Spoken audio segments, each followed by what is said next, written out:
ஒரு ஃபுட் ஸ்டாலோ இல்லை ஃபுட் ட்ரக்கோ இல்லை வேறு ஏதாவது ஃபுட் சம்மந்தமாக ஆரம்பிக்க போகிறீங்க அப்படின்னா எஃப்எஸ்எஸ்ஐ லைசன்ஸ் தேவைப்படும்.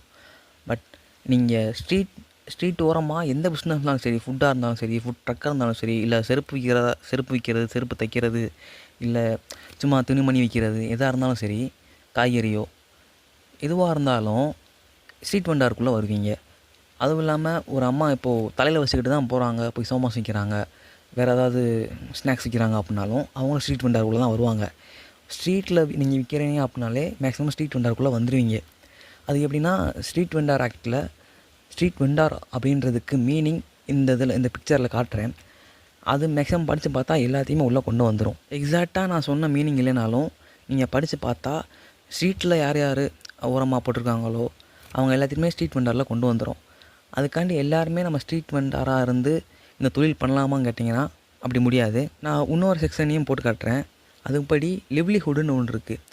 அதாவது லிவிங்ஹுட், அவங்களோட வாழ்வாதாரத்துக்கு அந்த தொழில் தான் நம்பி தான் இருக்காங்க அப்படின்னா அவங்க தான் ஸ்ட்ரீட் வெண்டார் லைசன்ஸுக்கு அந்த சர்டிஃபிகேட்டுக்கு அப்ளை பண்ண முடியும். இதில் முக்கியமானது என்னன்னா இந்த சர்டிஃபிகேட் தான், ஸ்ட்ரீட் வெண்டார் சர்டிஃபிகேட். அதைத்தான் நம்ம லோக்கல் பாடியிலேருந்து வாங்கணும். அதாவது உங்கள் உள்ளூரோட நகராட்சியோ மாநகராட்சியோ இல்லை பேரூராட்சியோ அது எந்ததுக்கு உட்பட்டதோ அங்கேருந்து ஒரு சர்டிஃபிகேட் தருவாங்க. இதுக்குன்னே ஒரு கமிட்டி அமைச்சிருப்பாங்க அங்கேருந்து, டவுன் வெண்டிங் கமிட்டி அப்படின்னு. ஸோ அவங்ககிட்ட தான் நம்ம அப்ளிகேஷன் கொடுக்குற மாதிரி இருக்கும். ஸோ குறிப்பிட்ட ஒரு டயத்துக்கு சர்வே எடுப்பாங்க. அப்படி எடுத்தாங்க, ஸ்ட்ரீட் வெண்டாருக்கு எடுக்கிறாங்க அப்படின்னா வருஷத்துக்கு 2 முறை நம்ம எடுப்பாங்க. அதை எடுத்துட்டாங்க அப்படின்னா அவங்களே இந்த சர்டிஃபிகேட்டை வழங்கிடுவாங்க, யார் யார் ஸ்ட்ரீட் வெண்டாராக இருக்காங்க சொல்லி. ஆனால் இந்த 2 சர்வேலையும் நம்ம சிக்காமல் நம்ம வாட்டுக்கு இப்போ தான் ஆரம்பிக்க போகிறோம் அப்படின்னா அப்போ நீங்கள் வந்து ஒரு அப்ளிகேஷன் கொடுக்கலாம் அவங்ககிட்ட. அவங்க அதுக்கப்புறம் செக் பண்ணி பார்த்துட்டு உங்களுக்கு இந்த ஸ்ட்ரீட் வெண்டார் சர்டிஃபிகேட்டை இஷ்யூ பண்ணுவாங்க. முதல்ல ஸ்ட்ரீட் வெண்டிங் லைசன்ஸ், அதாவது ஸ்ட்ரீட் வெண்டிங் சர்டிஃபிகேட் எதுக்கு தேவை அப்படின்றத நான் சொல்லிக்கிறேன். இந்த ஸ்ட்ரீட் வெண்டிங் சர்டிஃபிகேட் இருந்தால் தான் நீங்கள் ஸ்ட்ரீட் வெண்டிங் ஆரம்பிக்க முடியும். அதாவது எந்த ஒரு ஃபுட் ஸ்டாலோ ஃபுட் ட்ரக்கோ இல்லை வேறு எந்த கடையோ ஸ்ட்ரீட்டில் போட போகிறீங்கன்னா அப்போ தான் போட முடியும். இது ஏன் முக்கியம் அப்படின்னா சட்டம் அதை தான் சொல்லுது. இது இல்லாமல் நீங்கள் கடை போட்டிங்க அப்படின்னா அது ஒரு அஃபென்ஸாக பார்க்குது. கிட்டத்தட்ட 2000 வரைக்கும் 50,000 விதிக்கலாம். அது மட்டும் இல்லாமல் உங்களோட வண்டி எல்லாத்தையும் சீஸ் பண்ணலாம், உங்கள் பொருள் எல்லாத்தையும். அதை ரிட்டர்ன் பண்ணுவாங்க, அதுக்கு தனி ப்ரொசீஜர் இருக்குது. பட் இருந்தாலும் உங்கள் தான் சீஸ் பண்ணிடுவாங்க, ஃபைனும் போடுவாங்க. நீங்கள் கட்டாத பட்சத்தில் அந்த சீஸ் பண்ண பொருட்களை விற்கலத்தில் விட்டு அதில் இருக்க பணத்தை வந்து ஃபைனாக ஏற்றுப்பாங்க. அடுத்த முக்கியமான விஷயம், இந்த சட்டம் வந்து உங்களை போலீஸ்லேருந்தும் பாதுகாக்குது, முனிசிபாலிட்டி அவங்க அத்தாரிட்டி அவங்ககிட்ட இருந்தும் பாதுகாக்குது. ஏன் அப்படின்னா இந்த சட்டத்தை பொறுத்த வரைக்கும் இந்த இடத்துல தான் நீங்கள் ஃபிக்ஸடாக நீங்கள் வந்து ஸ்ட்ரீட் வெண்டிங் பண்ண போகிறீங்க அப்படின்னு நீங்கள் வாங்கி சர்டிஃபிகேட் வாங்கிட்டீங்க அப்படின்னா அந்த சர்டிஃபிகேட்டில் இருக்க கண்டிஷன், இந்த ரூல்ஸை தவிர மிஸ்யூஸ் பண்ணி நீங்கள் அதை ஃபாலோ பண்ணாமல் இருந்தீங்கன்னா மட்டும்தான் சர்டிஃபிகேட் கேன்சல் ஆகும். அந்த சர்டிஃபிகேட் நல்லா இருக்குது, சர்டிஃபிகேட் வாங்கிட்டேன் அப்படின்ற பட்சத்தில் உங்களை யாரும் அங்கேருந்து போக சொல்ல முடியாது. அந்த இடத்துலேருந்து வேறு ஒரு இடத்துக்கு போலீஸோ இல்லை அந்த முனிசிபாலிட்டிலேருந்து வந்தவங்களாம் சொல்ல முடியாது. ஒன்ஸ் கொடுத்துட்டாங்க அப்படின்னா அவங்க எப்போ உங்களை காலி பண்ண வைக்க முடியும் அப்படின்னா கவர்மெண்ட் ஏதாவது ஸ்கீம் கொண்டு வருது, பப்ளிக் பர்பஸ்க்காண்டி ஏதாவது ஒரு நல்ல விஷயம் பண்ண போகிறாங்க, மேம்பாலம் கட்ட போகிறாங்க, ரோடு எக்ஸ்டெண்ட் பண்ண போகிறாங்க அப்படின்ற போது மட்டும்தான் உங்களுக்கு வந்து அந்த இடத்த விட்டு அகற்றுவாங்க. அப்பயுமே வேறு ஒரு இடம் வந்து அலகேட் பண்ணி கொடுத்துருவாங்க உங்களுக்கு. அதே மாதிரி இப்போ வேறு ஏதாவது ஒருத்தர் உங்களை மாற சொல்கிறாங்க அப்படின்னா இந்த சர்டிஃபிகேட் இருக்குன்ற பட்சத்தில் 30 நாள் டைம் கொடுப்பாங்க உங்களை வந்து உங்கள் பொருள்லாம் எடுத்து மாற சொல்லி.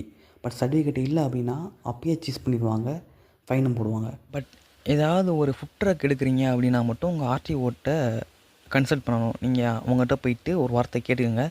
ஏன்னா எந்த ஒரு ட்ரக்கோ இல்லை எந்த ஒரு வெஹிக்கிளோ மாடிஃபைடு பண்ணும்போது அவங்களோட பர்மிஷன் தேவை. இந்த ஸ்ட்ரீட் வெண்டிங் லைசன்ஸோட முக்கியமான இன்னொரு விஷயம் என்னன்னா, நீங்கள் ஏதாவது ஒரு ஸ்கீம் கொண்டு வராங்க, திட்டம் ஏதாவது கொண்டு வராங்க, நல்ல சாலை ஓர வியாபாரத்துக்கு நல்ல திட்டம் ஏதாவது கொண்டு வராங்க, கடன் கொடுக்குறாங்க அப்படின்னா அது உங்களுக்கு கிடைக்கும்.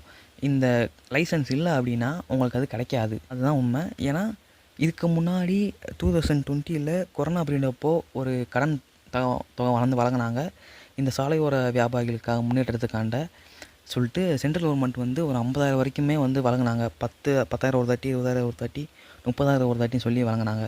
ஸோ அப்போ இந்த லைசன்ஸ் எடுத்து வச்சுக்கிட்டிங்கன்னா கவர்மெண்ட்டோட நலத்திட்டங்களும் உங்களுக்கு கிடைக்கும். இந்த மாதிரி ஸ்ட்ரீட் வெண்டிங் சர்டிஃபிகேட் உங்களை நீங்கள் கையில் இருக்கும்போது அப்படின்னா உங்களுக்கு சில ரைட்ஸ் அண்ட் டியூட்டிஸ் இருக்கும்.